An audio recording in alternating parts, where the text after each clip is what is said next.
மக்களே வணக்கம்.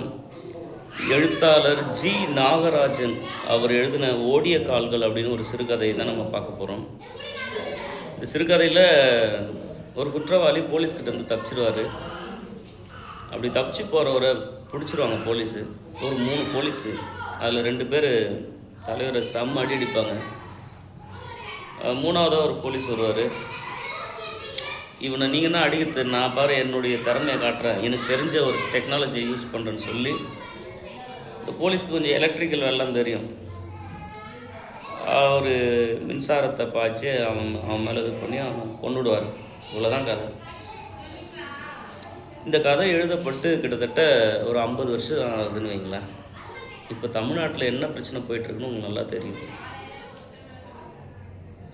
மிக அப்பட்டமாக சாத்தான் குலத்தில் அப்பனையும் மகனையும் கொன்ற அந்த கொடூர கொலைக்காரர்களை தமிழக அரசு அவர்களை குற்றவாளிகள் என்று கருதி அவர்களுக்கு தண்டனையும் வழங்கப்படும் என்பதில் மாற்று கருத்து கிடையாது.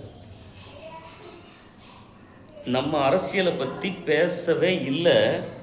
நம்ம பேசுறது இலக்கியம். ஆனால் இலக்கியத்தையும் அரசியலையும் உங்களால் பிரிக்கவே முடியாது. 50 வருஷத்துக்கு முன்னாடி ஒரு கொடூரமான ஒரு கொலை அந்த சிறுகதையில் ஜி நாகராஜ் என்ற எழுத்தாளரால் பதிவு செய்யப்பட்டது.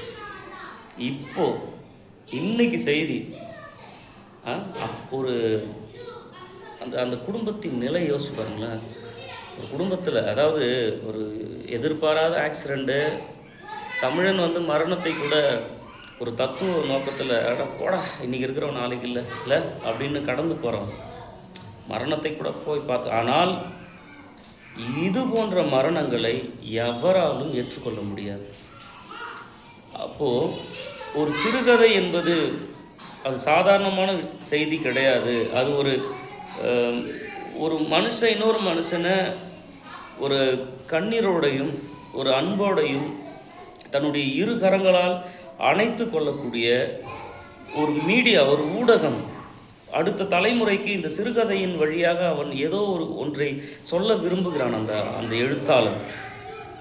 அந்த வகையில் எழுத்தாளர் ஜி நாகராஜன் அவர்கள் ஒரு 50 வருடங்களுக்கு முன்பு எழுதிய ஓடிய கால்கள் என்னும் சிறுகதையின் வழியாக இந்த காவலர்களுடைய அவர்களுடைய அந்த ஆணவத்திற்கு இல்லை, அந்த ஈகோ, தன்முனைப்பு, நான் எவ்வளோ பெரிய ஆள், நீ என்கிட்டருந்து தப்பிச்சிருவியா, நான் உன்னை என்ன பண்ணுறேன் பாரு அப்படின்னு ஒரு மின்சாரம் அவங்க அந்த குற்றவாளி மேலே செலுத்தி அவன் என்ன வேணால் தப்பு செஞ்சுட்டு போட்டாங்க. அவனை தண்டிக்க சட்டம் இருக்குது. காவலர்களுடைய வேலையா தண்டிக்கிறது?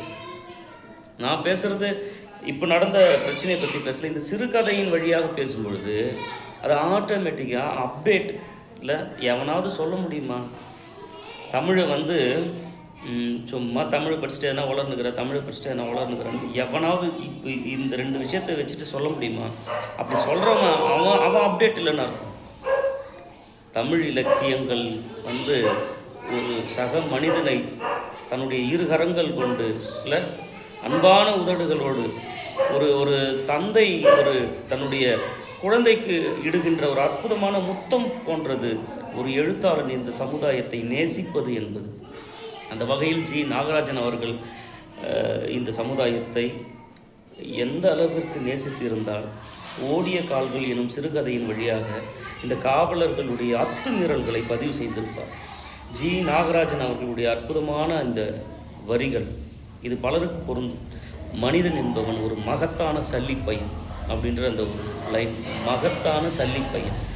இதை பவாச்சலதுரை அடிக்கடி கோட் பண்ணுவார். எஸ் ராமகிருஷ்ணன் கோட் பண்ணி காட்டுவாங்க. ஜி நாகராஜன் பற்றி பேச வர எல்லாரும் இந்த லைனை சொல்லாமல் போகவே முடியாது. அவர் நிறைய புத்தகம் எழுதலைனா கூட வெகு சில தான் எழுதியிருக்காரு. ஆனால் ஒன்றும் அவருடைய வேறு யாராலையும் பேச முடியாத ஏரியா. இந்த பாலியல் தொழிலாளர்கள் பக்கத்து நியாயங்களை எல்லாம் போகிற போக்கில் சொல்லிட்டு போயிடுவார். இவர் நிறைய பேர் சொல்ல வராங்க இவரை பற்றி. இவர் யார் மேலேயும் அந்த பாவம்லாம் பார்க்கல, அது வெறும் டேட்டாவை மென்ஷன் பண்ணுறாரு. அப்படி கிடையாதுங்க.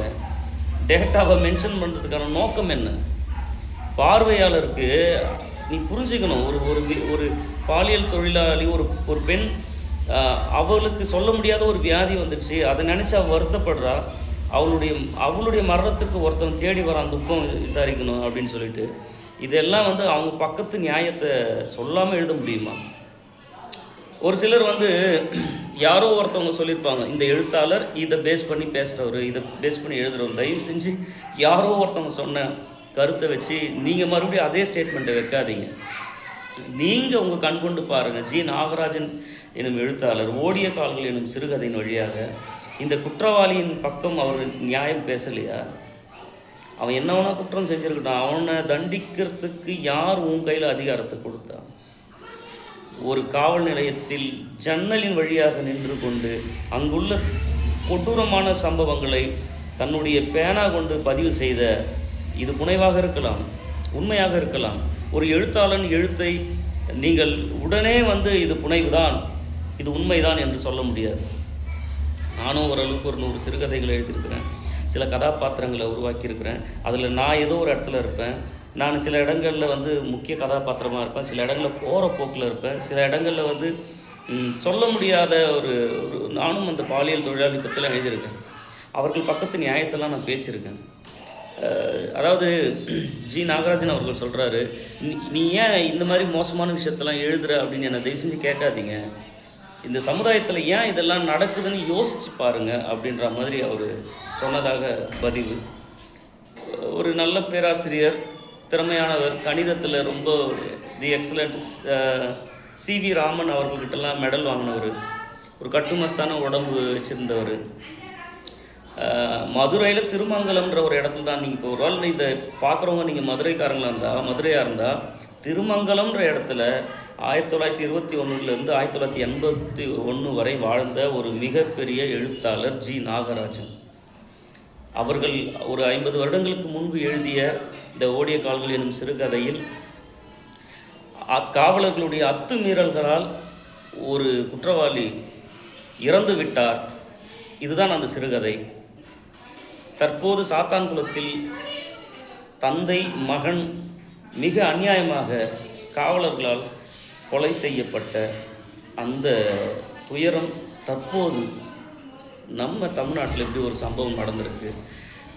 அப்போ இலக்கியவாதிகள் சும்மா போகிற போக்கில் எழுதுகிறவங்க இல்லை. இலக்கியவாதிகளுக்கு இந்த சமுதாயத்தின் மீது அதீத நேசமும் அன்பும், அவர்களுக்கு எப்படி ஒரு தாய் தந்தைக்கு தன்னுடைய குடும்பத்தை காப்பாற்ற வேண்டும் என்ற ஒரு பொறுப்பும் கடமை உணர்ச்சியும் அன்பும் கருணையும் மேலிடுகிறதோ, அதற்கு மேலாக எழுத்தாளர்கள் இந்த சமுதாயத்தை தன்னுடைய குடும்பமாக பாவித்து ஒவ்வொரு கதாபாத்திரத்தின் வழியாக ஒரு அறத்தை போதிக்க எழுத்தாளர்கள் தங்களுடைய கடைசி நொடி வரை எழுதியே தீருவேன் அல்லது இந்த கருத்துக்களை சொல்லியே தீருவேன் என்று போராடக்கூடிய அந்த போராளிகளை நாம் என்ன சொல்லி பாராட்டுவது? இந்த வகையில் மறைந்த ஜி. நாகராஜன் எனும் பெரிய மாமேதையை வணங்கி அவருடைய எழுத்தை உங்களிடையே நான் எடுத்து வழங்கியதில்